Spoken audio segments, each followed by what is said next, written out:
শরীফুল ইসলাম বলছি faith overseas limited থেকে। আজকে আমরা ইন্ডিয়ার চণ্ডীগড় ইউনিভার্সিটির একটি সাকসেস হিস্ট্রি নিয়ে হাজির হয়েছি। আমাদের মাঝে উপস্থিত হয়েছেন মুস্তাক আহমেদ, যিনি আজকে ভিসা পেয়েছে অলরেডি ইন্ডিয়ার চণ্ডীগড় ইউনিভার্সিটি, এবং উনি রিসেন্টলি ইন্ডিয়াতে যাচ্ছে আর কি। তো হ্যালো মুস্তাক ভাই, কেমন আছেন? আলহামদুলিল্লাহ, আপনি কেমন আছেন? আমি খুবই ভালো আছি। আজকে আমার সবচেয়ে ভালো লাগার বিষয় হলো আমি ইন্ডিয়ান ভিসা পাইছি, আবার চণ্ডীগড় ইউনিভার্সিটিতে সিভিল ইঞ্জিনিয়ারিং নিয়ে। এটা অবশ্যই ভালো লাগে। কিভাবে ফেইথের সাথে জার্নিটা শুরু করলেন? 2019 সালে আমি আমার আরেকজন ফ্রেন্ড আছে ইমরান, দুজন মিলে আমরা তখন বিএড এডমিশনে ছিলাম। তো হুট করে একদিন অনলাইনে ফেইথ ওভারসিজের ফর্ম ফিল আপটা করি, আর তখন আমরা দুজন আসি। তখন অফিসটা ছিল মহাখালীতে। তো ও তখন ফিল আপ করছিল, আমিও করছিলাম। তো ওর তখন যে ইউনিভার্সিটি হয়, আমার বলছিল যে ওরকম একটা ইউনিভার্সিটি বলছিল, তখন আমি যাই নাই, ও চলে গেছে।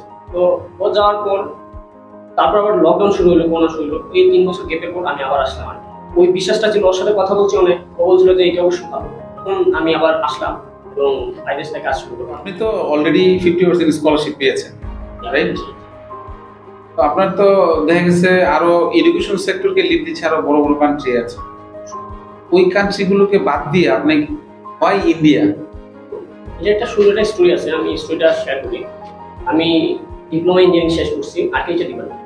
তো আমি আমেরিকা বা কানাডার জন্য অ্যাপ্লাই করতে পারতাম। ওই জায়গায় আমার সাবজেক্টটা কি দেয়, আইটি দেয়, অথবা ডাটা সায়েন্স দেয়, অথবা সিএসসি দেয়। তো আমি চিন্তা করলাম যে আমি engineering sector, engineering such as civil engineering or architecture, so আমি যদি এটা নিয়ে পড়াশোনা করি তো আমি টোটালি ডিফারেন্ট একটা ক্যাটাগরিতে চলে যাবো। তো তখন চিন্তা করলাম যে আমি ইন্ডিয়াতে পড়তে পারি। সুতরাং ইন্ডিয়াতে বাংলাদেশের চাইতে ভালো একটা স্টাডি ব্যাকগ্রাউন্ড এবং তারা ভালো ফেসিলিটিস দিচ্ছে, তার জন্য আমি বাংলাদেশের চাইতে ইন্ডিয়াটা চুজ করলাম অন্য আদার্স কান্ট্রি। ধন্যবাদ। তো এই যে আপনি ফেইথের সাথে কাজ কন্টিনিউ করছিলেন এবং করার পর আজকে আপনার সফলতা আসলো, এই জার্নিতে আপনি কোনো ধরনের কি সমস্যা ফেস করেছেন? অবশ্যই না। আমি একটা জিনিস সবসময় জানতাম যে ফেইথের সবগুলো মানুষ কিন্তু হেল্পফুল। এর আগে তার জন্য আবার আমি ফেইথের সাথে যোগাযোগ করলাম, তার জন্য আবার আমার ভিসাটা হইলো। আমি একদম হতাশ ছিলাম যে আমি কোনো দেশে যাইতে পারবো না, একটা ফ্যামিলি ক্রাইসিসের জন্য। তারপর তো ইন্ডিয়ার ভিসা হইলো, এটা নিয়ে আমি খুব বেশি খুশি এবং ধন্যবাদ। Thank you.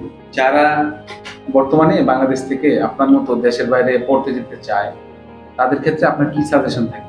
আমি একটা জিনিস সবসময় সবাই বলি যে আপনি আগে আপনার স্টাডি ব্যাকগ্রাউন্ড সম্পর্কে ভালো করে জানেন, এবং অন্য একটা সাজেশন যেটা হলো আপনি ভালো একটা কনসালটেন্সি ফার্মের সাথে অবশ্যই যোগাযোগ করবেন। যে ভালো সাজেস্ট করতে পারি যে ফেইথ ওভারসিজ, আমার ফ্রেন্ড এর আগে এটা নিয়ে কাজ করছে এবং বর্তমানে আমি দেখলাম যে এদের সার্ভিসটা ভালো এবং প্রত্যেকটা মানুষ প্রচন্ড হেল্পফুল, এবং তারা এই জিনিসটা প্রোভাইড করতেছে এবং যে জিনিসটা আমি ফলাফল পাচ্ছি। তো ওভারসিজকে আমার অবশ্যই থ্যাংক ইউ, ফেইথ ওভারসিজ। তো আপনি তো অলরেডি ইন্ডিয়ার ভিসা পেয়েছেন, অনেক কিছুই বললেন। সর্বসাকুল্যে আমি যদি জানতে চাই যে আপনার একেবারে সর্বশেষ অনুভূতিটা কি? আপনার থ্যাংক ইউ এবং ফেইথ ওভারসিজকে অবশ্যই থ্যাংক ইউ যে আমার এই জিনিসটা করে দেওয়ার জন্য। আমি সত্যি কথা বলতে আমি আসলে ডিপ্রেস ছিলাম যে আমি কি করবো বা কোন দিকে যাবো বা দেশে ভর্তি হবো। অলরেডি আমার 3 ইয়ার স্টাডি গ্যাপ আছে, এটা বলা হয়নি আগে। সো আমি এই যে ইন্ডিয়ান ভিসাটা পাইলাম, এটার জন্য শরীফ ভাইকে অবশ্যই থ্যাংক ইউ, এবং সম্পূর্ণ ফেইথ ওভারসিজের কার্যক্রমকে অবশ্যই থ্যাংক ইউ যে তারা এই জিনিসটা করে দিতে পারছে এবং আমার পড়ার সুযোগ দিয়েছে, তাও সিভিল ইঞ্জিনিয়ারিং এ। আমি সিএসসি বা ডাটা সায়েন্স না পড়ে আমি সিভিল ইঞ্জিনিয়ারিং কেন চুজ করছি, কারণ আমি এটা পারবো এবং আমি এটা শুরু জানি। সো ফেইথ ওভারসিজকে অবশ্যই থ্যাংক ইউ, এবং আপনাকেও খুব বেশি আন্তরিক শুভেচ্ছা যে আমি এটা করতে পারছি। থ্যাংক ইউ, এবং হচ্ছে congratulations for your better future.